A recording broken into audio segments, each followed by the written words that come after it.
यहाँ उपस्थित हमारे चुनाव सेल के संयोजक राधिका जी, मृत्युंजय झा जी, विनोद शर्मा जी और सभी पत्रकार बंधु, भारतीय जनता पार्टी ने यह निर्णय किया कि जो 3 कृषि कानून आए हैं उनके समर्थन में बिहार में भी भारतीय जनता पार्टी किसान रैलियां करेगी। और मुझे बताते हुए यह हर्ष हो रहा है कि हम अभी तक 93 विधानसभाओं में किसान सम्मेलन कर चुके हैं। बिहार के सभी किसानों का अभूतपूर्व सहयोग भारतीय जनता पार्टी को मिल रहा है, क्योंकि बिहार का प्रत्येक किसान, प्रत्येक गरीब जानता है कि उनकी मदद, उनका कल्याण, उनको आर्थिक सहायता आज तक भारत के इतिहास में किसी ने पहुंचाया है तो माननीय नरेंद्र भाई मोदी जी ने पहुंचाया है। और इसी कारण हम 2.5 लाख से ज्यादा किसानों के साथ 93 स्थानों पर किसान सम्मेलन कर चुके हैं। अभी भारतीय जनता पार्टी ने भी यह निर्णय लिया है कि जो भारत सरकार 25 तारीख को किसान सम्मेलन करने जा रही है, उसमें भाजपा बिहार भी बढ़ चढ़ करके हिस्सा लेगी।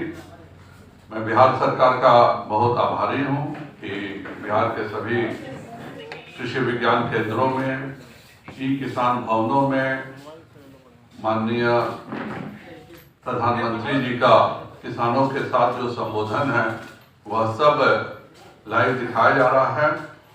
भारतीय जनता पार्टी भी प्रत्येक प्रखंड में अपने कार्यक्रम करेंगे। उस दिन हमारे श्रद्धा के पुरुष माननीय अटल बिहारी वाजपेयी जी की जन्म जयंती भी है और उसी दिन 12 बजे दिन में माननीय प्रधानमंत्री जी का संबोधन होना है। यह संबोधन पूरे बिहार के सभी भारतीय जनता पार्टी के कार्यकर्ता विभिन्न स्थानों पर सुनेंगे भी, और जहां भी सरकारी कार्यक्रम हो रहे हैं उन सभी स्थानों पर हम सहभागिता भी देंगे। और एक बहुत ही किसानों को में जो भ्रम की स्थिति फैलाई जा रही है, उसके काट में बिहार के किसानों ने जो हमें समर्थन दिया है उसके लिए भी हम बहुत आभार व्यक्त करते हैं। एक दूसरा मुद्दा भी है, हमारे विरोधी,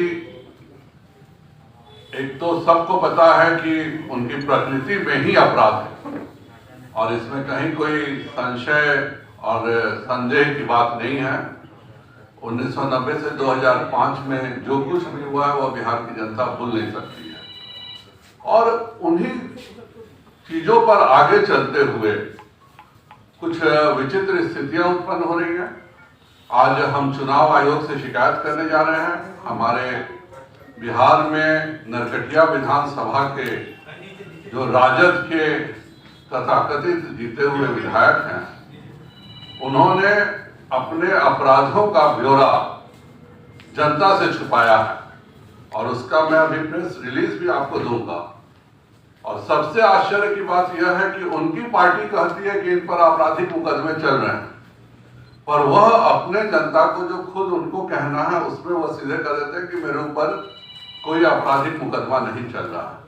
तो यह चुनाव आयोग का और सुप्रीम कोर्ट ने जो आदेश दिया था कि हर उम्मीदवार को अपना आपराधिक मुकदमे जो भी चल रहे हैं बताना है, वह उन्होंने नहीं बताया है। इसके खिलाफ हम आज इलेक्शन कमीशन में भी जा रहे हैं और यह नियम चूंकि सुप्रीम कोर्ट का बनाया हुआ है और बिल्कुल आईने की तरह साफ है कि उन्हीं की पार्टी कहती है कि नहीं ये इन पर यह आपराधिक मुकदमा चल रहा है, उनकी पार्टी अखबार में एडवर्टीजमेंट दे रही है और वह अपने एफिडेविट में कह रहे हैं कि मेरे ऊपर कोई मुकदमा नहीं है।